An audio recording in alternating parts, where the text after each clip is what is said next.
প্রিয় শিক্ষার্থীরা, কিশোর বাতায়ন পেজ থেকে তোমাদেরকে স্বাগতম। অবশ্যই ভালো আছো এবং অলরেডি তোমরা নিশ্চয়ই বাতায়নে চলে এসছো, এবং যেসব বন্ধুরা আসেনি তাদেরকেও আসতে বলে দাও। বন্ধুরা, সবাই আমাকে শুনতে পাচ্ছ তো এবং আমার কথা বুঝতে পারছো তো? যদি কমেন্ট বক্সে একটু কমেন্ট করে দাও তাহলে আমার জন্য একটু সুবিধা হয়। আমি একটু দেখে নেই তোমরা আমাকে শুনতে পাচ্ছ কিনা।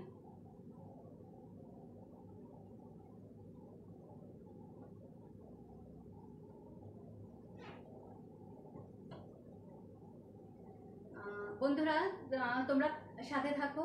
এখনো আমি শো হচ্ছি না।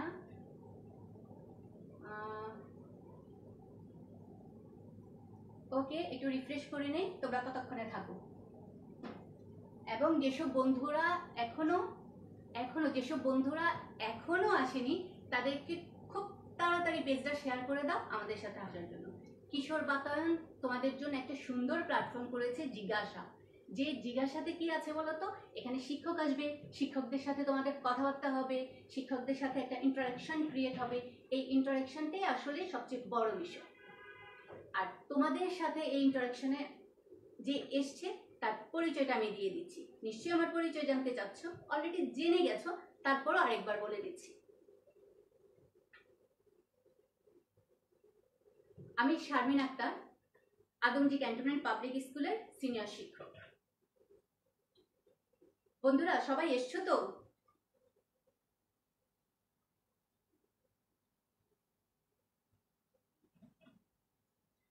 ওকে, অনেকেই দেখা যাচ্ছে আমার সাথে চলে আসছো। শেখ সিরাজ, সোনু নিগম, জাহিদ আলম, সাফাত হোসেন। আমাকে দেখতে পাচ্ছ, আমাকে শুনতে পাচ্ছ? একটু কমেন্ট করে জানিয়ে দিলে আমার জন্য সুবিধা হয়। ওকে বন্ধুরা, আমার সাথেই থাকো। ওকে, কথা না বাড়িয়ে আমরা এখন পাঠে চলে যাই।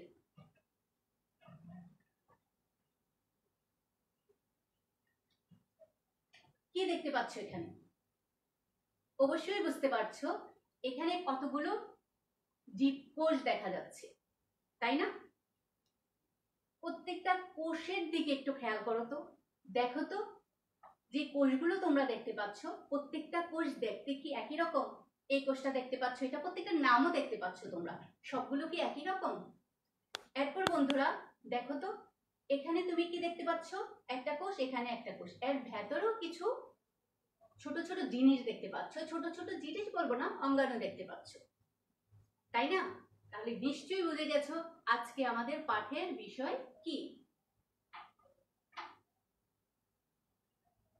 আজকে আমাদের পাঠের বিষয় হচ্ছে জীবকোষ ও কোষের অঙ্গাণু। জীবকোষ ও কোষের অঙ্গাণু এই টপিকটা বোঝানোর আগে, মূল পাঠে যাওয়ার আগে আমি তোমাদের সাথে এই পাঠ বিভাজনটা নিয়ে একটু কথা বলে নিই। জীবকোষ ও টিস্যু, এই দ্বিতীয় অধ্যায়টা তোমাদের জন্য অসম্ভব গুরুত্বপূর্ণ একটি অধ্যায় এবং একটি বেসিক অধ্যায়। তোমরা প্রতিটা ক্লাসেই অধ্যায়টা করে আসছো এবং অনেক ধারণাও আছে তোমাদের। এই ধারণাগুলোর সাথেই আমার কনসেপ্টের সাথে তোমরা মিলাও। আর এই অধ্যায়টাকে আমি কয়েকটা ভাগে ভাগ করে নিয়েছি। আমার প্রথম পার্ট যাবে কোষের অঙ্গাণু নিয়ে, পরের পার্টগুলো আস্তে আস্তে কোষের অঙ্গাণু থেকে উদ্ভিদ কোষ, প্রাণী কোষ এভাবে যেতে থাকবে। এবং উদ্ভিদ কোষ, প্রাণী কোষ এবং কোষের অঙ্গাণু থেকে যে ধরনের কোশ্চেন আসতে পারে, জ্ঞানমূলক, অনুধাবন এবং সৃজনশীল, ঠিক সেই ধরনের প্রশ্নগুলো নিয়েও তোমাদের সাথে আলোচনায় আসবো। তাহলে আসো বন্ধুরা, আজকের পাঠ থেকে আমরা কি পড়ব সেটা জেনে নিই। আজকের ক্লাস থেকে আমরা জীবকোষের সংজ্ঞা বলতে পারবো, কোষের প্রকারভেদ ব্যাখ্যা করতে পারবো, কোষের অঙ্গাণুগুলোর বর্ণনা করতে পারবো। তোমাদের সামনে একটা ছবি চলে আসছে, অবশ্যই বুঝতে পারছো ছবিটা কি? বুঝতে পারছো না? আচ্ছা, এই ছবিটা একটা কোষের ছবি। আমি কোষের কথা বলতে গেলে একটা প্রশ্ন না করলেই না। আসলে প্রশ্ন করলে বলবো না, আমরা চলো মেমোরিটাকে একটু রিকল করি। এই যে কোষের কথা যদি বলি, বলতো কোষ কে আবিষ্কার করেছেন, কত সালে? নিশ্চয়ই তোমাদের মাথায় চলে আসছে। খুব ঝটপট কমেন্ট করে আমাকে বলে দাও তো, কোষ কে আবিষ্কার করেছেন এবং কত সালে?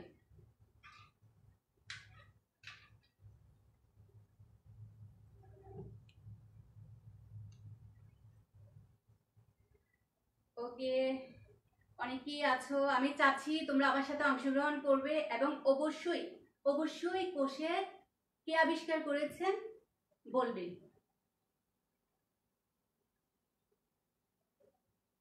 ওকে বন্ধুরা, সাথে থাকো এবং অন্যদেরকেও আসতে বলো।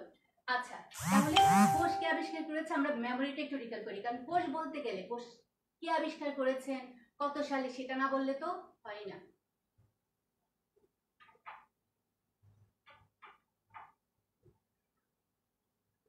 রবার্ট হুক 1665 সালে। জাস্ট মেমোরিটাকে রিকল করার।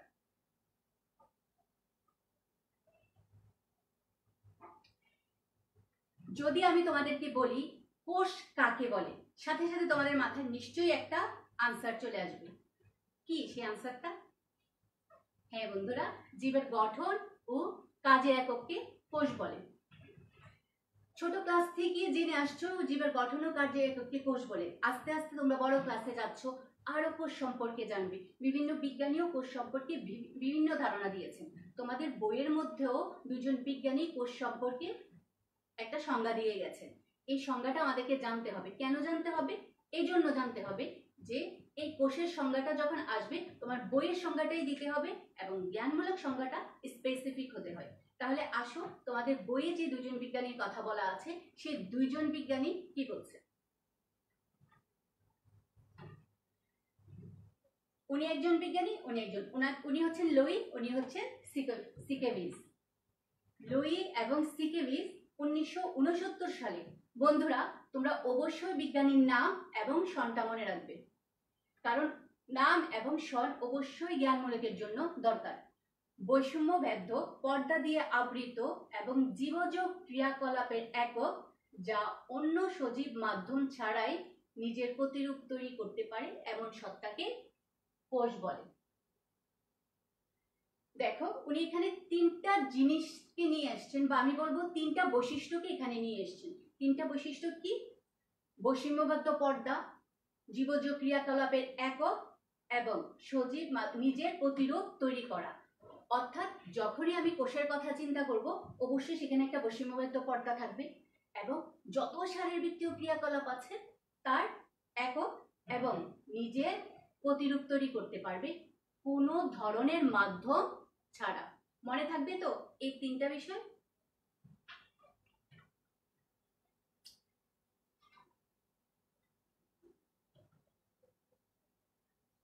ওকে বন্ধুরা, অনেকেই আগে কোশ্চেনের উত্তর দিয়ে দিয়েছো। রবার্ট হুক, মিস্তাক রহমান, ধন্যবাদ।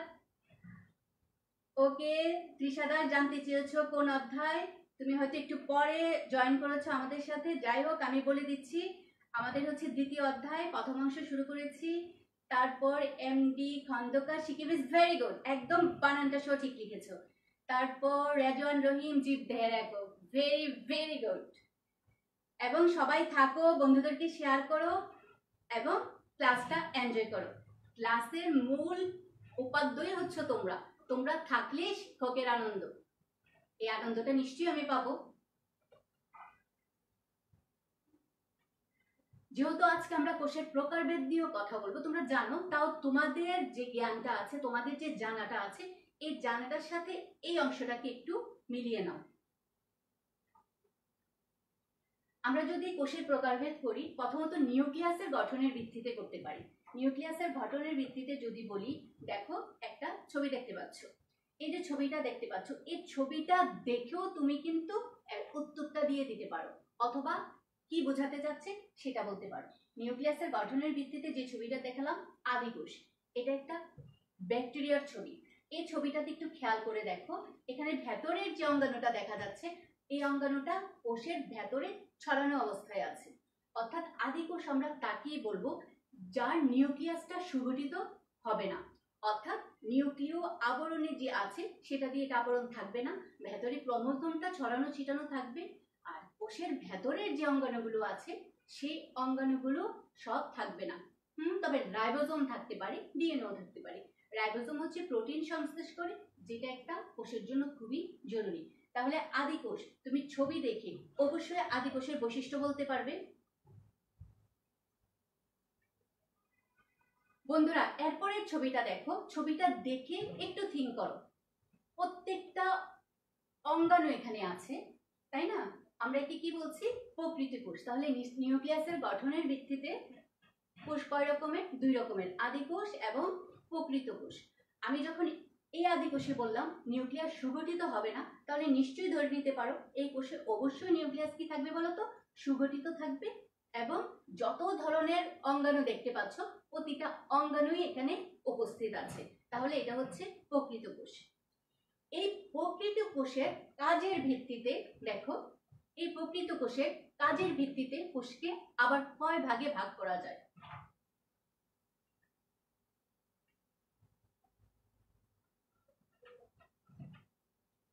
দেহকোষ এবং জনন কোষ।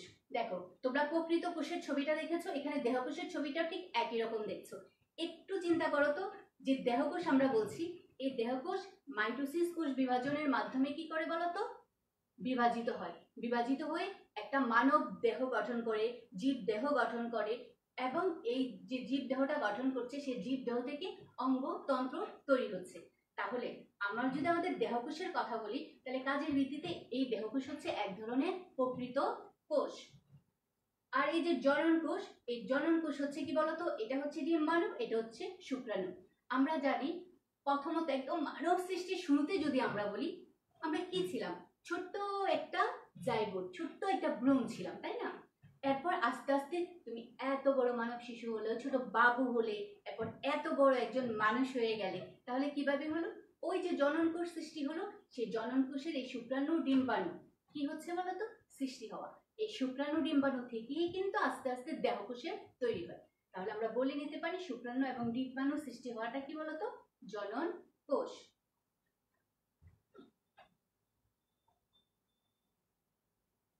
জীবদেহে অবস্থান অনুযায়ী প্রকৃত কোষ। এই ছবিটা দেখার পরে সবাই সাথে সাথে ধরে নিতে পেরেছো ছবিটা কি? এই হচ্ছে একটা ছবি, একটা ছবি। আমি একদমই নাম বলবো না, তোমরা ধরে নাও এটা কি। আচ্ছা, আমি যদি বলি এই দুইটার মধ্যে এটা হচ্ছে উদ্ভিদ কোষ, এটা প্রাণী কোষ। জীবদেহের অবস্থান অনুযায়ী যদি উদ্ভিদ কোষ এবং প্রাণী কোষ হয়, প্রতিটা ক্লাসেই পড়ে আসছো। এখন একটু গেমে যাই তোমাদের সাথে, যেহেতু এটা একটা জিজ্ঞাসা। জিজ্ঞাসা শুধু তোমরা করবে তাই না, আমারও তো আছে। এবং তোমাদের মেমোরিটাকে একটু দেখি যে কত ঝটপট উত্তর দিতে পারো। এখানে উদ্ভিদ কোষে স্পেসিফিক তিনটা জাস্ট কিওয়ার্ডে লিখো যে তিনটা অংশ কি কি থাকতে পারে যা প্রাণী কোষে নেই। বন্ধুরা একদম যে যত তাড়াতাড়ি পারো আনসারটা আমি একটু দেখতে চাই কমেন্ট বক্সে, যে তোমরা কি করছো, কি লিখছো, উদ্ভিদ কোষে কি আছে, প্রাণী কোষে কি নেই। ওকে, অনেকে অংশগ্রহণ করছেন। একজন লিখছেন কত অধ্যায়? দ্বিতীয় অধ্যায়। আমি চাচ্ছি তোমরা বেশি বেশি বেশি বেশি অংশগ্রহণ করো এবং প্রশ্নের উত্তর দাও। প্রত্যেকটা জানার মধ্যে, জানার তো কোনো শেষ নেই, তাই না? যত জানবে তত তোমার জ্ঞান ডেভেলপ হবে, তত বেশি তুমি রিচ হবে, তাই না? এখন তোমাকে প্রশ্ন করেছি উদ্ভিদ কোষে কি আছে। ওকে, অনেকে বলছো কোন ক্লাস, কত অধ্যায়? অধ্যায় 2, গুড।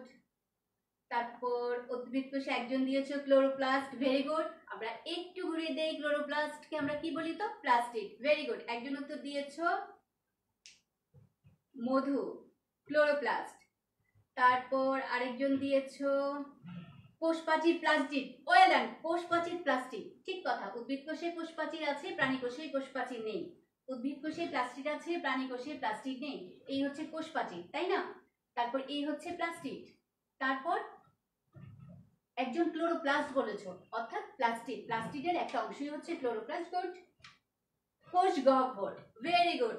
উদ্ভিদ কোষে কোষ গহ্বর আছে, হ্যাঁ উদ্ভিদ কোষে কোষ গহ্বর আছে, প্রাণী কোষে দেখা যাচ্ছে না, থাকলেও কম।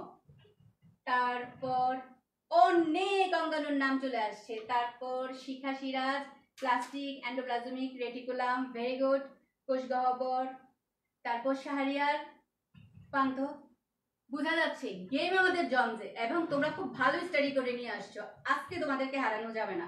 ক্লোরোপ্লাস্ট, কোষ গহ্বর, কোষপ্রাচীর। ওকে বন্ধুরা, আমাদের সাথেই থাকো, আমরা পাঠে অগ্রসর হই। খুব সুন্দর উত্তর দিয়েছো সবাই, এবং প্রত্যেকটা কথায় তোমাদের উত্তরের মাধ্যমে, কমেন্টের মাধ্যমে আমরা অনেকগুলা কি বলেছো অঙ্গাণুর নাম জেনে গেছি, তাই তো? এখন আসো আমরা এট এ গ্ল্যান্স একটা কোষের প্রকারভেদটা দেখে নিই। দেখো কোষ, আমরা কোষটাকে দুই ভাগে ভাগ করতে পারি, কোষ প্রাচীর, প্রোটোপ্লাজম। আমি এই ছকটা নিয়ে আসার উদ্দেশ্য হচ্ছে তোমাদের বইয়ের মধ্যে সিকোয়েন্সলি লিখে দেওয়া আছে, একটু মাথাটা খাটিয়ে একটু ভাগ করে নাও। কোষ, কোষ প্রাচীর, প্রোটোপ্লাজম। এই যে প্রোটোপ্লাজম, এই প্রোটোপ্লাজমের তিনটা অংশ আছে, প্লাজমা লেবা, সাইটোপ্লাজম, নিউক্লিয়াস। আর এই যে আমরা সাইটোপ্লাজম বলছি, এই সাইটোপ্লাজমের মধ্যে কোষের এই অঙ্গাণুগুলো আছে, মাইটোকন্ড্রিয়া, প্লাস্টিড, গলজি বস্তু, কোষ গহ্বর, lysosome, endoplasmic reticulum, centrosome, ribosome, আরো অঙ্গাণু আছে। এত এত অঙ্গাণু তো আমাদের জানা সম্ভব না, আমরা এর থেকে কিছু অঙ্গাণু জানবো, ঠিক আছে?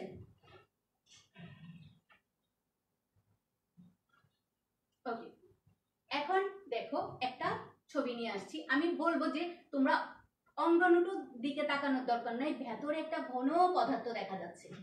আমি যদি বলি এই যে ঘন তরল পদার্থ, সেই তরল পদার্থটাকে কি বলে? অনেকে হয়তো কমেন্টস করে দিয়ে দিচ্ছ কি বলে। ওকে, দেখি আমরা কি বলে, প্রোটোপ্লাজম। যদি কোষের ভেতর থেকে আমরা অঙ্গাণুকে সরিয়ে ফেলি এবং ঘন থকথকে জেলির মতো তরল পদার্থটা থাকে, তাকে আমরা কি বলি বলতো? প্রোটোপ্লাজম। কোষের ভেতরে যে অর্ধস্বচ্ছ থকথকে জেলির মতো বস্তু থাকে তাকে প্রোটোপ্লাজম বলে। বন্ধুরা, যদি তোমাদের সামনে বই থেকে থাকে তাহলে খুব সুন্দর করে এই লাইনটা আন্ডারলাইন করে ফেলো, কারণ যখনই তোমাদের জ্ঞানমূলক প্রশ্নটা করা হবে তখন স্পেসিফিক উত্তরটা দিতে হবে। এজন্য যত দাগিয়ে দাগিয়ে পড়বে তত বেশি তোমার মেমোরাইজ হবে। বই ওপেন করবে, উত্তরটা তোমার চোখে পড়বে। কোষ ঝিল্লি দিয়ে ঘেরা সবকিছুই প্রোটোপ্লাজম, এমনকি কোষ ঝিল্লি নিজেও প্রোটোপ্লাজম।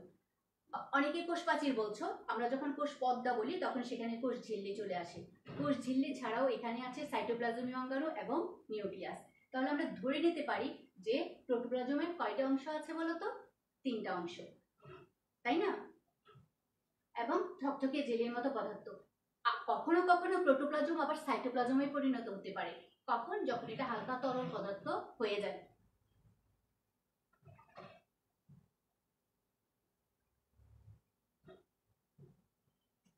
ছবিটা দেখে অবশ্যই বুঝতে পারছো, কারণ ছবিটার সাথে হয়তো তোমরা পূর্ব পরিচিত। এটা কিসের ছবি? এটা একটা কোষ প্রাচীরের ছবি।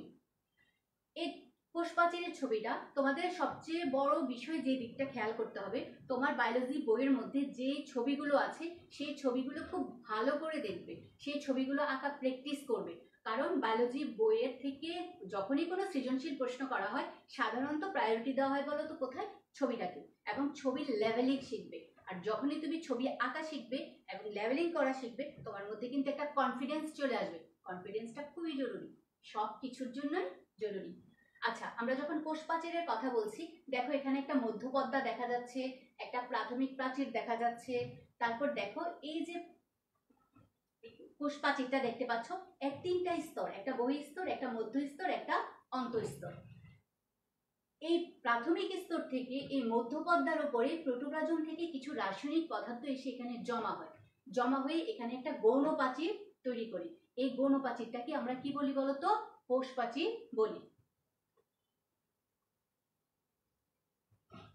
তোমরা একটু ভালো করে কোষ প্রাচীরের গঠনটা দেখে ফেলো এবং দেখো মৃত জড়বস্তু দ্বারা গঠিত রাসায়নিক গঠন কি কি আছে। Cellulose, hemicellulose, lignin, pectin, suberin নামক রাসায়নিক পদার্থ আছে।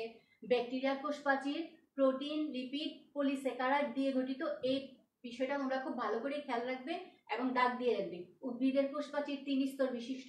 যদি তোমার পরীক্ষাতে এরকম একটা ছবি দিয়ে প্রশ্ন করে উদ্দীপকের চিত্রটির গঠন ব্যাখ্যা করো, তখন তুমি সিকোয়েন্সলি লাইন ধরে ধরে এভাবে উত্তরটা রেডি করে দিয়ে দিবে। এই হচ্ছে আমাদের উদ্ভিদের কোষ প্রাচীর। এতক্ষণ ধরে আমরা দুইটা টপিক নিয়ে কথা বলে ফেলেছি, তাই না? এবং তোমরা নিশ্চয়ই তোমাদের থেকে অনেক আনসার পেয়ে গেছি। এতটুকু আমরা কি জানলাম একটু নিজেকে যাচাই করি যে ক্লাসটা থেকে আমরা আসলে কি জেনেছি। বন্ধুরা প্রস্তুত তো? আমি কিন্তু প্রস্তুত। দেখা যাক আমার সাথে কারা কারা অংশগ্রহণ করছো এবং কে খুব ঝটপট তাড়াতাড়ি উত্তর দিয়ে দিতে পারছো। কোন জীবে আদিকোষ দেখা যায়? ইস্ট, নীলাভ সবুজ শৈবাল, পেনিসিলিয়াম। আমি এখন তোমাদের উত্তরের অপেক্ষায় আছি। আমি দেখতে চাই তোমরা কোন বন্ধু কত তাড়াতাড়ি উত্তর দিতে পারছো। কোন জীবে আদিকোষ দেখা যায়? ইস, নীলাভিষজার বন্ধুরা ওয়েট করছি, আশা করি উত্তর চলে আসবে তোমাদের। অনেকেই আগের উত্তরগুলো দিয়েছো।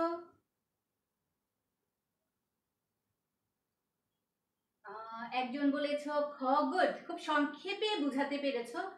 তা আরেকজন বি, আরেকজন 2, জাহিন বলেছো বি, সিয়াম বলেছো 2, আতিকুর রহমান ফাইন বলেছো বি, তারপর রিও বলেছো নীলাভ সবুজ শৈবাল, ভেরি গুড। সিয়াম বলেছো 2 2 2, তুমি অনেক কনফিডেন্স, এত 2 দিয়েছো। তারপর আরেকজন দিয়েছো ডায়াটম, আরেকজন দিয়েছো 2। বেশিরভাগ বন্ধুরাই আর উত্তর দিতে পেরেছো। আমরা এখন মিলিয়ে নেই আসলে উত্তরটা কি হবে। গুড, উত্তর হচ্ছে নীলাভ সবুজ শৈবাল। এবার আসো বন্ধুরা আরেকটা প্রশ্ন। আমরা তো এতক্ষণ যা পড়ে এসেছি তা থেকেই আমরা প্রশ্ন করছি। ছত্রাকের কোষপ্রাচীর কি দিয়ে তৈরি? Suberin, polysaccharide, chitin. Suberin, polysaccharide, chitin. আমি দেখতে চাই উত্তর কাদের চলে আসে। ওকে ওকে ওকে, রহমান, নীলাভ সবুজ শৈবাল, আগের উত্তরটা দিয়েছো, ভেরি গুড। এখন আমরা সেকেন্ড কুইজে চলে গেছি, আমরা সেকেন্ড জানাতে চলে গেছি। আলোর দিশারি, সুন্দর নাম, আলোর দিশারি। তারপরে সুবেরিন, পলিস্যাকারাইড। আমি উত্তরের অপেক্ষা করছি বন্ধুরা, আমি চাচ্ছি না উত্তরটা আমি বলি, আমি চাচ্ছি তোমাদের থেকে উত্তরটা চলে আসুক, কারণ এটা তো জিজ্ঞাসা, এটা গেম না। আমি তো ক্লাসটাকে গেম করে নিয়েছি, আমার কাছে মনে হয়েছে একটা গেম যাবে। তোমরা বিভিন্ন সেগমেন্ট খেলো না, প্রথমে একটু সহজ সেগমেন্ট, তারপর একটু কঠিন সেগমেন্ট, তারপর একটু বড় সেগমেন্ট। আমরা আমাদের অধ্যায়টাকে ঠিক সেভাবে সাজিয়েছি। তোমরাও স্টাডি করে আসবে আর আমরাও শুরু করে দিব। সহজ সহজ উত্তর থেকে আস্তে আস্তে আমরা ডেপথে যাব। উত্তর উত্তর উত্তর অনেকে দিচ্ছ গ, কাইটিন, অনেকে অনেকে সি, তারপর জাহিন সি, জাহিন অনেক অ্যাক্টিভ দেখা যাচ্ছে। শাহরিয়ারকে অ্যাক্টিভ দেখা যাচ্ছে, কাইটিন। আয়ুব সি, ত্রিধা দাস 3, ওকে। কাফি ইব্রাহিম গ, তারপরে কাইটিন একজন সরাসরি লিখেছো কাইটিন। অনেক উত্তর চলে আসছে, আমরা এখন উত্তরটা মিলিয়ে নিই যে আমার বন্ধুদের সাথে এই উত্তরটা ঠিক আছে কিনা। কাইটিন, অনেকেই 3 দিয়েছো, সি দিয়েছো, অনেকে কাইটিন লিখেছো, গুড জব। এবার আসো, এবার একটু ডিফারেন্ট টাইপ একটা প্রশ্ন দিয়েছি, তোমরা এই প্রশ্নগুলোর সাথে আগে থেকেই পরিচিত। লোই ও সিকেভিজের মতে কোষটা কি? অর্ধবেদ্য পর্দা দিয়ে আবৃত, জীবজ ক্রিয়াকলাপের একক, প্রতিরূপ সৃষ্টিতে সজীব মাধ্যম লাগে। এখানে আমি 3টা অপশন দিয়েছি। যখন এই ধরনের অপশনগুলো থাকে তোমরা অবশ্যই ধরে নাও এখানে উত্তরটা কি হতে পারে বলো তো, একের অধিক, অর্থাৎ এগুলো হচ্ছে বহুপদী সমাপ্তিসূচক প্রশ্ন। এখন আমি দেখতে চাই আমার কোন বন্ধু জাস্ট শুধুমাত্র সংখ্যাটাকে দিয়ে দাও যে কি হয়েছে। লোই সিকেভিজের মতে অর্ধবেদ্য পর্দা দিয়ে, খন্দকার বলেছে, খন্দকার গো। আমি রোমান সংখ্যা দেখতে চাচ্ছি বন্ধুরা, আমি রোমান সংখ্যা দেখতে চাচ্ছি, অর্থাৎ উত্তর কি 1 2 হবে না 1 2 3 হবে না 2 3 হবে, এরকম দেখতে চাচ্ছি। একজন দিয়েছো 2 3, একজন দিয়েছো আব্দুল্লাহ রায়হান দিয়েছো 1 2, তারপর সিয়াম দিয়েছো 2 3, রেজওয়ানা রহিম দিয়েছো সবগুলো, তারপর ত্রিখা দাস দিয়েছো 2 3। একজন বলেছো আমরা কি কোষের গঠন সম্পর্কে জানতে পারি। বন্ধুরা আমরা কোষের গঠন নিয়েই কিন্তু কথা বলছি, কোষের গঠনের মধ্য থেকে প্রকারভেদ, তারপর আমরা কোষের গঠন নিয়ে এসেছি। আমাদের সাথে থাকো, তুমি গ্রাজুয়ালি জেনে যাবে।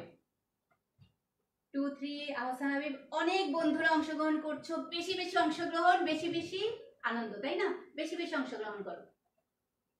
আচ্ছা আমরা দেখি উত্তরটা কি। উত্তরটা হচ্ছে 1 and 2, অর্ধবেদ্য পর্দা। বইয়ের মধ্যে দেওয়া ছিল বৈষম্য ভেদ্য, আমি একটু ঘুরিয়ে দিয়েছি অর্ধবেদ্য।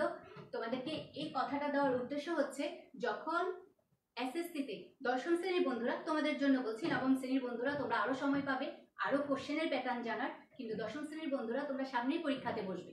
অর্ধবেদ্য পর্দা দিয়েছি এই কারণে, কোনো কোনো প্রশ্নের উত্তরটা রেডি করতে গেলে বা প্রশ্নের সিকোয়েন্সটা রেডি করতে গেলে সেখানে একটা প্রতিশব্দ দিয়েও করা হয়, যার ফলে বৈষম্য ভেদ্যর জায়গায় আমি দিয়েছি অর্ধ ভেদ্য। সুতরাং তোমরা প্রতিশব্দ জানবে এবং উত্তর দিতে একদমই কনফিউজড হবে না। এবার চতুর্থ কোশ্চেনে আসো, প্রোটোপ্লাজমের অংশ কয়টি? একটি, দুইটি, তিনটি? কয়টি? খুব ঝটপট উত্তর, একটি, দুইটি, তিনটি। প্রোটোপ্লাজমের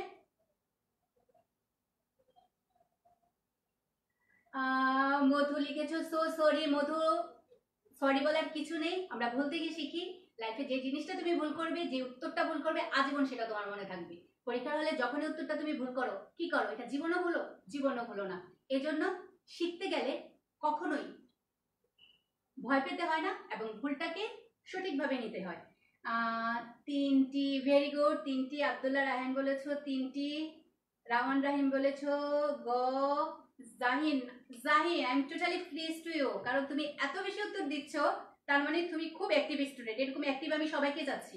আব্দুল্লাহ রায়হান 2, তারপরে মাহবুবা খানম 3। ওকে, ভেরি গুড। আমি অবশ্যই তোমাদের কমেন্ট দেখে নিব। ক্লাসের সংকলনের কারণে হয়তো সবার কমেন্ট দেখতে না পারলে বন্ধুরা মন খারাপ করা যাবে না, আমি অবশ্যই তোমাদের সবার কমেন্ট দেখে নিব এবং রিপ্লাই দিব। তিনটি, অর্থাৎ প্রোটোপ্লাজমের অংশ তিনটি। একটু মেমোরাইজ করো কি কি ছিল। তিনটা অংশ আমি বলে দিয়েছিলাম, নিউক্লিয়াস, সাইটোপ্লাজম আর কি কোষঝিল্লি। এবার আসো, প্রোটোপ্লাজম হলো অর্ধস্বচ্ছ থকথকে জেলির মতো কোষঝিল্লি দিয়ে ঘেরা। এই তিনটার মধ্যে উত্তর কি হবে? উত্তর কি হবে? আমার বন্ধুদের অংশগ্রহণ দেখে সত্যি আমি অসম্ভব মজা পাচ্ছি ক্লাসটাতে, যে এত সুন্দর করে তোমরা আনসার দিয়ে দিচ্ছ, ঝটপট উত্তর দিয়ে দিচ্ছ। শুধুমাত্র 1 2 অথবা 2 3 অথবা 1 2 1 2 3 যে উত্তরটা তোমার কাছে সঠিক মনে হয় জাস্ট সেটা লিখে দাও। আর যদি তোমার কাছে মনে হয় যে সবগুলো অল দিয়ে দাও অথবা সব দিয়ে দাও। ওকে, একজন দিয়ে দিয়েছো, ত্রিথা দাস দিয়ে দিয়েছো সবগুলো। আব্দুল্লাহ রায়হান 1 2 3, আব্দুল্লাহ রায়হান, তারপর রেজওয়ান সবগুলো, মাহমুদা খানম সবগুলো, আলমগীর হোসাইন সবগুলো। আমাদের সাথে বড় বন্ধু এসছে দেখা যাচ্ছে, গুড। ছোট বন্ধুদের সাথে আমরা বড় বন্ধুদেরকেও পাচ্ছি। তারপর হচ্ছে মনিরুল হক মিলন 2 3। ওকে, এখন আমরা দেখি যে উত্তরটা কি। উত্তর হচ্ছে 1 2 3 সবগুলো। যারা সঠিক উত্তর দিতে পেরেছো তাদেরকে হিউজ কনগ্রাচুলেশন। যারা দিতে পারো না, মন খারাপ করার কিছু নেই, মাত্র তোমরা শুরু করলে। কারণ এই অধ্যায়টা তোমরা অনেক পড়েছো, তোমাদের কাছে ইজি মনে হয়েছে। দেখো, প্রশ্ন করলে আমরাও কিন্তু একটু একটু কনফিউজড হই। আমি চাচ্ছি কনফিউজডটা যাতে তোমরা না হও। আমরা পরবর্তী পাঠে যাই। এবার দেখো, একটা অংশ নিয়ে আসলাম। এটা কি বলতো? প্লাজমা ল্যামা বা কোষঝিল্লি। আমরা কোষঝিল্লির যদি কথা বলি, একটা অর্থাৎ আমরা কোষ পর্দা বা কোষঝিল্লি যেটা বলছি প্রাণী কোষে থাকে। আমরা যদি উদ্ভিদ কোষ বলি, প্রাচীরের নিচেও থাকতে পারে। এটা কিরকম দেখতে দেখো, এখানে আঙ্গুলের মতো কতগুলো অভিক্ষেপ আছে, ভেতর ছোট্ট সুতার মতো একটি অংশ বের হয়ে গেছে এবং এটা কিন্তু বাইরে একটা স্তর, ভেতরে একটা স্তর।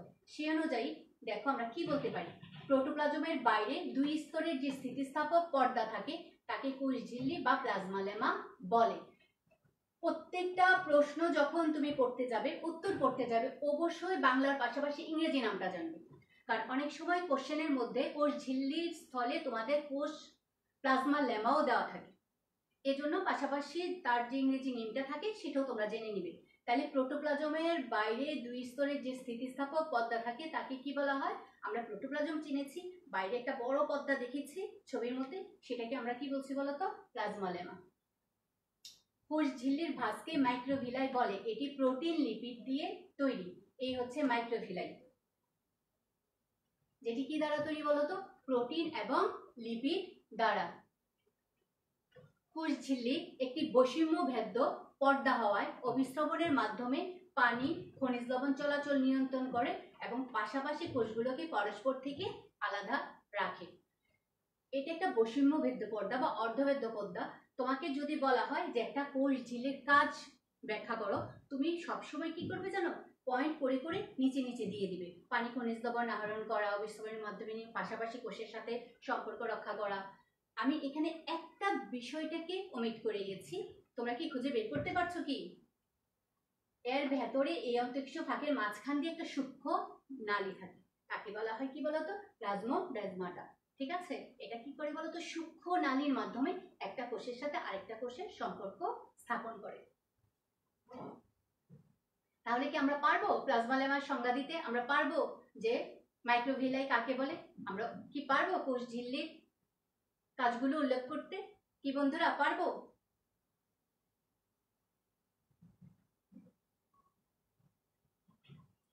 আমরা যখন কোষের অঙ্গাণু পড়াতে গিয়েছি সাইটোপ্লাজম, যে কোষের অঙ্গাণু থাকে, এখানে অনেকগুলো অঙ্গাণু দেখেছো বন্ধুরা।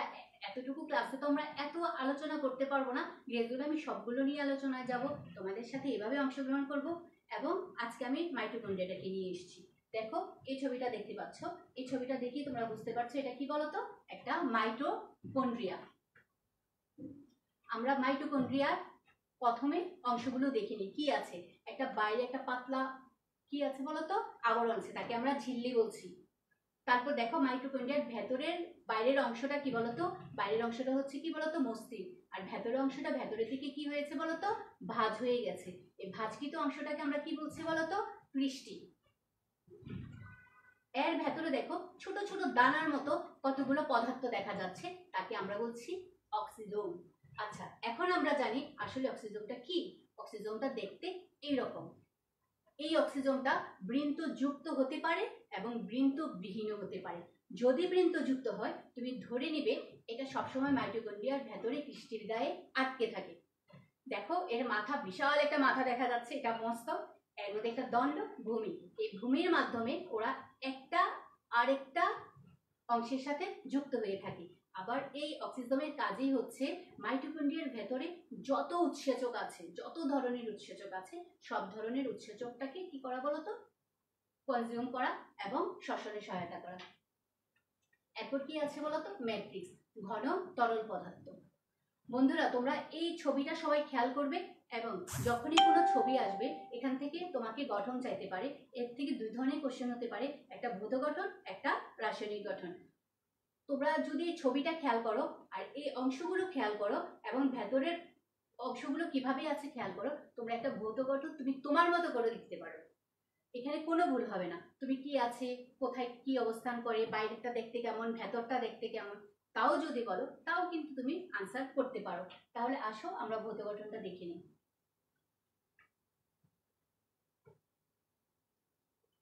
এটি দুই স্তর বিশিষ্ট আবরণী বা ঝিল্লি দিয়ে ঘেরা। ভেতরের স্তরটি ভেতরের দিকে ভাঁজ থাকে, দেখি ক্রিস্টি বলে। আমি অলরেডি ব্যাখ্যা করে গেছি। ক্রিস্টির গায়ে বৃন্তযুক্ত গোলাকার বস্তু থাকে, এদের অক্সিজোম বলে। অক্সিজোমের উৎসেচকগুলো কি থাকে বলতো, সাজানো থাকে। মাইটোকন্ড্রিয়ার ভেতরে তরল পদার্থকে ম্যাট্রিক্স বলে। তুমি সিকোয়েন্সলি এই লাইনগুলো সাজিয়েও এর ভৌত গঠন কি করতে পারো বলতো, ব্যাখ্যা করতে পারো। আচ্ছা বন্ধুরা, আমি এতক্ষণ মাইটোকন্ড্রিয়া নিয়ে কথা বললাম, আমি একটা বিষয় কিন্তু তোমাদেরকে এখনো বলিনি। মাইটোকন্ড্রিয়া কি আবিষ্কার করেছে? নিশ্চয়ই তোমরা জানো, বলতে পারো মাইটোকন্ড্রিয়া কি আবিষ্কার করেছেন, কত সালে? আমি বিজ্ঞানীর নামটা একটু জানতে চাচ্ছি, দেখি কে কি বলতে পারো। একটু আমার সাথে অ্যাটেন্ড করো, আমার সাথে অংশগ্রহণ করো, দেখি কে কি বলছো।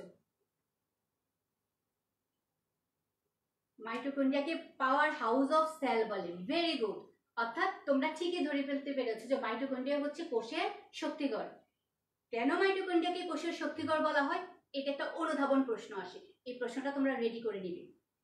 তারপরে আরেকজন লিখেছো 1898 সালে। ভেরি গুড বেন্ডা, ভেরি গুড বেন্ডা। 1898 সালে, একটু অ্যাড করি, বেন্ডা 1898, সাইমা সুলতানা বেন্ডা 1898, ত্রিতা দাস খুব অ্যাক্টিভ হয়ে আছো। এই পর্যন্ত আমি অনেকগুলো উত্তর পেয়েছি দাস তোমার কাছ থেকে। তারপরে একজন লিখেছো যে what is the role of mitochondria in human respiration. Definitely এটা তোমরা জানবে হিউম্যান রেসপিরেশনে, এটা আমরা চতুর্থ অধ্যায়ে পড়াবো। ভেরি গুড একটা কোশ্চেন করেছো তুমি। যখনই তুমি কোশ্চেন করেছো মাইটোকন্ড্রিয়া হিউম্যান রেসপিরেশনে কিভাবে কাজ করে, এটা তুমি এখনই নোট করে নাও, এটা একটা ক্রিয়েটিভ হিসেবে আসতে পারে। তোমাকে একটা উদ্ভিদের ছবি দিতে পারে, সেখানে মাইটোকন্ড্রিয়ার ছবি দিয়ে তোমাকে প্রশ্ন করতে পারে এটা শ্বসনে কিভাবে সহায়তা করে। দেখো আমার উদ্দীপকটা হচ্ছে দ্বিতীয় অধ্যায়, আমি কোশ্চেন করছি চতুর্থ অধ্যায়। ভেরি গুড জব, তুমি খুব সুন্দর করে দিয়েছো যে শ্বসনে কিভাবে সহায়তা করে। আমি বন্ধুরা তোমাদেরকে অবশ্যই আলোচনা করব আমার পরবর্তী ক্লাসগুলোতে। আপাতত তুমি এটা ক্রিয়েটিভ হিসেবে নিয়ে নাও যে এটা একটা ক্রিয়েটিভ হয়েও আসতে পারে দ্বিতীয় অধ্যায় এবং চতুর্থ অধ্যায় মিলিয়ে। ব্যান্ডা 1898 সালে রাফি 1898, তৌসিফ ইমেল 1898 সালে, আলোর দিশারি, আমি অসম্ভব, প্লিজ তোমার এই নামটাতে 1898 সালে, ভেরি গুড। অর্থাৎ তোমরা সবাই বলতে পেরেছো যে ব্যান্ডটা 1898 সালে। একজন জানতে চেয়েছো এটার কাজ সম্পর্কে। এটার রাসায়নিক গঠনটা আমরা একটু জেনে নেই। রাসায়নিক গঠনটা আসলে জানতে হবে কেন জন্য, একটা ভৌত গঠন দিতে গেলে আমরা একটু গঠনটাকে একটু এক্সপ্লেনেশনে যেতে হয়। তোমাদের বইয়ে হয়তো এত কিছু লেখা নেই, আমি ইচ্ছে করে নিয়ে আসছি এবং বেশি পার্সেন্টেজ আনিনি, কারণ তোমরা তো এই লেভেলে পড়ো। এই লেভেলে আমাকে এত দরকার নেই, এবার এতটুকু জেনে আমি ক্লিয়ারলি উপস্থাপন করি, সেটাই চলবে। আমি যখন আরো বড় ক্লাসে যাব এটাকেই আমি সংযুক্ত করে এত বড় ক্লাসে চলে যাব, ঠিক আছে। রাসায়নিক গঠন 60 থেকে 70% protein, 25% lipid, enzyme, coenzyme, RNA এবং ডিএনএও থাকে। জাস্ট এগুলো একটু নিয়ে নাও। কাজ, মাইটোকন্ড্রিয়ার কাজ, একজন আমাকে দিয়েছো যে এটাকে কি বলা হয় বলো তো, কোষের পাওয়ার হাউস বলা হয়। হ্যাঁ, শক্তিঘর বলা হয়, এই জন্য বলা হয় কারণ যত ধরনের কোষের শক্তি এবং তৈরি নিয়ন্ত্রণ করে। শ্বসনের জন্য এনজাইম ও কোএনজাইম ধারণ করে, শ্বসনের বিভিন্ন পর্যায় সম্পন্ন করে, প্রোটিন সংশ্লেষ ও স্নেহ বিপাক করে, হরমোন নিঃসরণ করে, ডিম্বাণু এবং শুক্রাণু গঠন করে। বন্ধুরা খুব ছোট করে ছোট কিওয়ার্ড একটু পয়েন্টগুলো তুলে নাও, এখানে আমি তোমাদের কমেন্টে একটু দেখে আসি, কারণ এই কাজগুলো যখন তোমাকে কোনো পরীক্ষায় প্রশ্ন করা হবে এই কাজগুলো লাগবে। একটু ছোট করে পয়েন্ট আউট করে ফেলো, আমি এখানে তোমাদের কমেন্টগুলো একটু দেখে আসি।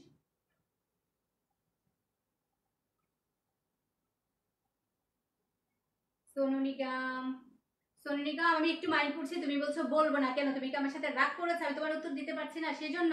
আমি নেক্সট তুমি যখন উত্তরটা দিবে আমি অবশ্যই তোমার উত্তরটা নিয়ে নিব, কিন্তু আমার সাথে মাইন্ড করা যাবে না। আমরা তো একটা গেমে চলে আসছি, তাই না? আমরা বলেছি যে জিজ্ঞাসা আমাদের একটা এমন একটা প্ল্যাটফর্ম করে দিয়েছে যেখানে তোমাদের বন্ধুদের সাথে আমাদের একটা ইন্ট্রোডাকশন, একটা পড়াশোনাতে ইন্ট্রোডাকশনটা খুব জরুরি। তাহলে মাইন্ড করা যাবে না, বলবো না বলা যাবে না, বলতে হবে, আমি না পারলেও চেষ্টা করব। পাওয়ার হাউস বলা হয়, 6 নাম্বারটা বুঝি নাই। ডিম্বাণু শুক্রাণু গঠন করে, অর্থাৎ মাইটোকন্ড্রিয়া আমাদের মাইটোকন্ড্রিয়া ডিম্বাণু শুক্রাণু গঠন করে, এই জন্য বলেছি মাইটোকন্ড্রিয়া যখন আমাদের কোষের মধ্যে 200 থেকে 300টি মাইটোকন্ড্রিয়া থাকে, এই যখন কোষটা বিভাজিত হয় সাথে সাথে মাইটোকন্ড্রিয়া বিভাজিত হয়। আমি কিন্তু বলেছি প্রকৃত কোষের কাজ কি বলতো, সেই প্রকৃত কোষের কাজ হচ্ছে শুক্রাণু ডিম্বাণু জনন কোষ সৃষ্টির সময় শুক্রাণু ডিম্বাণু তৈরি করা। আমি যদি বলি প্রকৃত কোষের মধ্যে সকল উপাদান থাকে, ডেফিনেটলি মাইটোকন্ড্রিয়া আছে, তাহলে এই মাইটোকন্ড্রিয়া কোথায় যাচ্ছে বলো, শুক্রাণু ডিম্বাণু সৃষ্টিতে সহায়তা করছে। আর যদি মাইটোকন্ড্রিয়া শুক্রাণু ডিম্বাণুতে নাই থাকে তাহলে বলো তো আমি শুক্রাণু ডিম্বাণুকে কি প্রকৃত কোষ বলতে পারবো? কিছুটা বোঝা গেল শুক্রাণু ডিম্বাণু কিভাবে গঠন করে? আশা করি বুঝতে পেরেছো।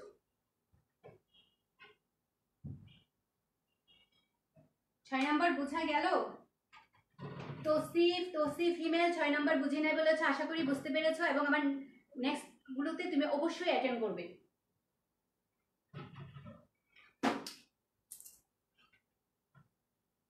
ওকে, কুইজ। আমরা মাইটোকন্ড্রিয়া পড়েছি, এখন মাইটোকন্ড্রিয়া থেকে আমরা যা জেনেছি একটু আবার তোমাদের সাথে একটু রিকল করে নিই। কোষ ঝিল্লি কি দিয়ে তৈরি? Lipid, polymer, pectin. খুব বিরক্ত হচ্ছে আমাকে, মিস এত কেন কোশ্চেন। বন্ধুরা তোমরা সব কোশ্চেনের উত্তর খুব সুন্দর করে উত্তর দিয়ে দিচ্ছ, আমি মজা পাচ্ছি এবং আমার কাছে মনে হচ্ছে এত কেন কম কোশ্চেন তৈরি করলাম, আরো কোশ্চেন দেওয়া উচিত ছিল। আমার স্টুডেন্টরা এত ভালো করে উত্তর দিতে পারে আসলে আমার জানা ছিল না। কোষ ঝিল্লি কি দ্বারা তৈরি? Lipid, polymer, pectin. একদম শুরুর দিকে আমি বলেছি কোষ ঝিল্লি কি দ্বারা তৈরি। একজন বলেছে ম্যাম ভালো পড়ান, থ্যাংক ইউ, ভালো পড়াবো তখনই যদি তোমরা আমার সাথে অংশগ্রহণ করো, আমার সাথে থাকো। তোমাদের দিয়ে হচ্ছে, একজন দিয়েছো লিপিড, একজন বলেছো অ্যাক্টিন। বন্ধু একটু খেয়াল করো, আমি যখন ক খ গ দিয়ে কোশ্চেন করব তখন এটার উত্তর অবশ্যই ধরে নিবি কি হবে বলো তো, একটা, ঠিক আছে। তারপর বলেছো এক, কেউ দিয়েছো ক, কেউ দিয়েছো ক, একজনই তো ওয়ান সোনালি, একদম একদম ভালো মতো কনফিডেন্স, এটা ওয়ান ছাড়া হবেই না, এটা ওয়ানই হতে হবে। আমরা একটু মিলিয়ে নিই। লিপিড, তারপর মিসকাত রহমান লিপিড, মাসুদ লিপিড।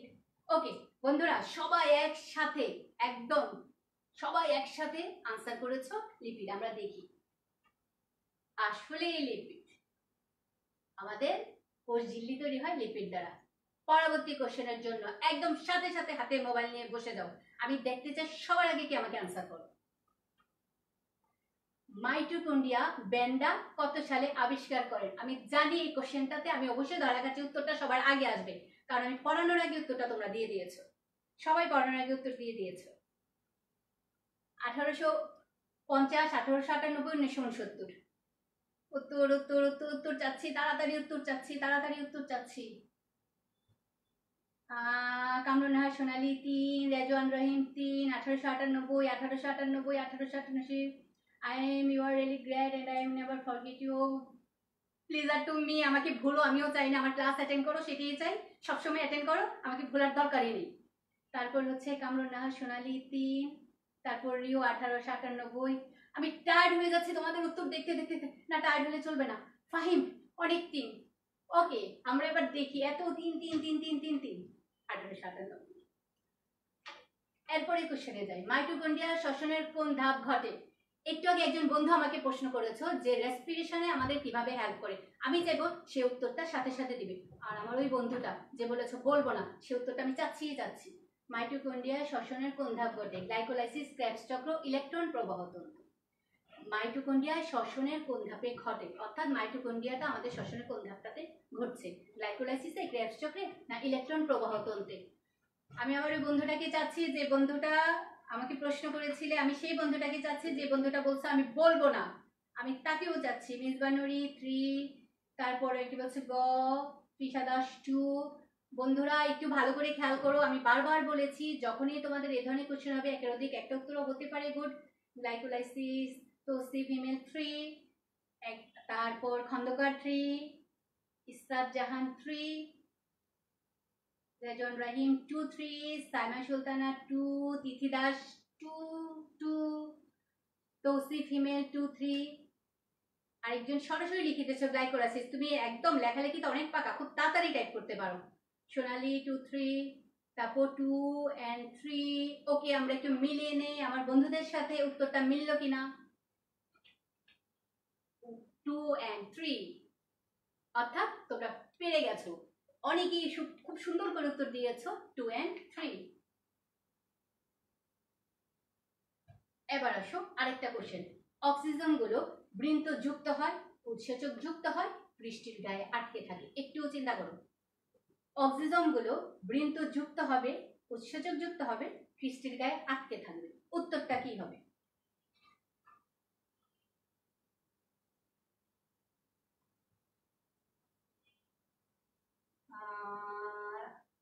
তালুকদার 2 3 দিয়েছো, তারপর তৌসিফ, ইয়েস ম্যাম, পার্সি। আমি খুব হ্যাপি তুমি পেরেছো, অসম্ভব হ্যাপি। এখন পরবর্তী আনসারটা তাড়াতাড়ি দিয়ে দাও। অল, আরেকজন দিয়েছো অল। আলমগীর হোসেন 1 and 3, আলোর দিশারি 1 3, আতিকুর রহমান 5 1 2 3, রাজনা রহিম 1 3, তিথি দাস 1/3। 1/ কেন স্পেসিফিক করো, 1/3 1 3। ওকে, তুমি 1 3 বলতে যাচ্ছ। ইয়েস পার্সি।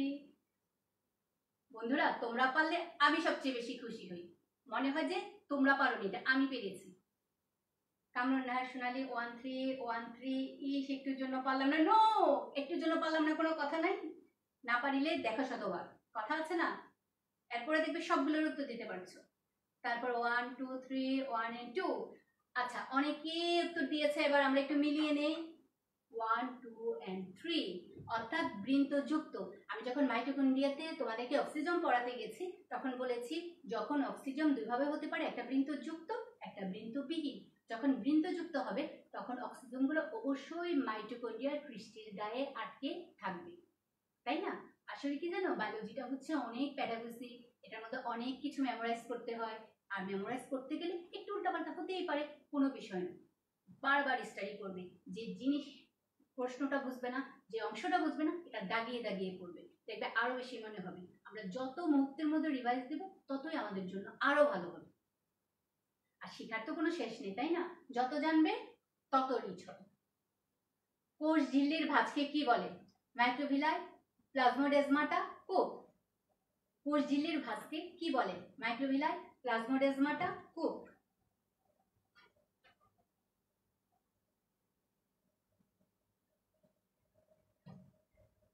শিখা শিরার বলছো উপস। উপস কেন বন্ধু? উপস বলার তো কিছু নাই।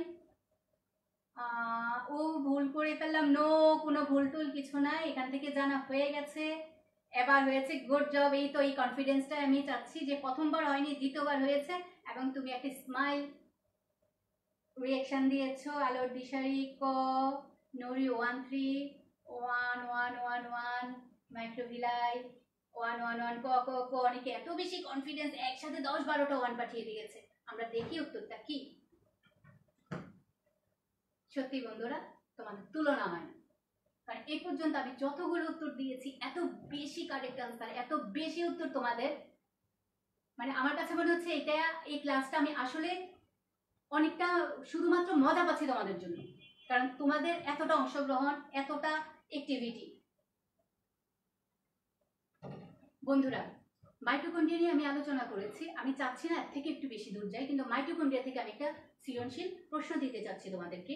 দেখো, এটা একটা উদ্দীপক হতে পারে। এই উদ্দীপকটা থেকে কোশ্চেন কিভাবে আসতে পারে। প্লাজমা লেমা কি? দেহকোষকে প্রকৃত কোষ বলা হয় কেন? ব্যাখ্যা করো। একে শক্তিকর বলার কারণ ব্যাখ্যা করো। এই প্রশ্নটাও আসতে পারে। এর গঠন ব্যাখ্যা করো। এই প্রশ্নটা আসতে পারে। এই অঙ্গাণুটি জীবের জন্য, এ বলতে বোঝানো হয়েছে যে মাইটোকন্ড্রিয়া জীবের জন্য কতটা গুরুত্ব বহন করে বলে তুমি মনে করো। এই ধরনের যখন কোশ্চেন আসবে, তুমি তো প্লাজমা লেমা অবশ্যই জ্ঞানমূলক কোশ্চেনটা একদম স্পেসিফিক বইয়ের উত্তর দিবে। দেহকোষকে প্রকৃত কোষ বলা হয় কেন, আমি একটু ব্যাখ্যা করে দেই। প্রথমে দেহকোষ কাকে বলে সেই ব্যাখ্যাটা দিবে, প্রকৃত কোষ কাকে বলে ব্যাখ্যাটা দিবে। তারপর দেহকোষের সাথে প্রকৃত কোষের একটা সম্পর্ক তৈরি করে দিয়ে ব্যাখ্যা দিবে। তাহলে তুমি নাম্বার হারাবার কোনো ভয়ে থাকবে না। সবসময় মনে রাখবে, জ্ঞানমূলক এবং অনুধাবন এই দুইটা প্রশ্নের উত্তর যদি তুমি ক্লিয়ারলি উত্তর লিখতে পারো, সেখানে তুমি 3 নাম্বার পাবেই পাবে। তোমাদের কোশ্চেনের অ্যান্সার দিতে হয় 5টা। 5-এর মধ্য থেকে যদি তুমি 3টাকে একদম ক্লিয়ারলি তুলে নিতে পারো, তুমি দেখো 50% নাম্বার ক্যারি করছো। এজন্য আমাকে এই দুইটা উত্তর জানতে হলে অবশ্যই বইটাকে ফলো করতে হবে। এবং আজকে যেভাবে তোমরা অংশগ্রহণ করেছো, তার মানে তোমরা প্রচুর পড়াশোনা করো এবং সেই জিজ্ঞাসা ক্লাসে জিজ্ঞাসার মতো করে তোমরা চলে আসছো।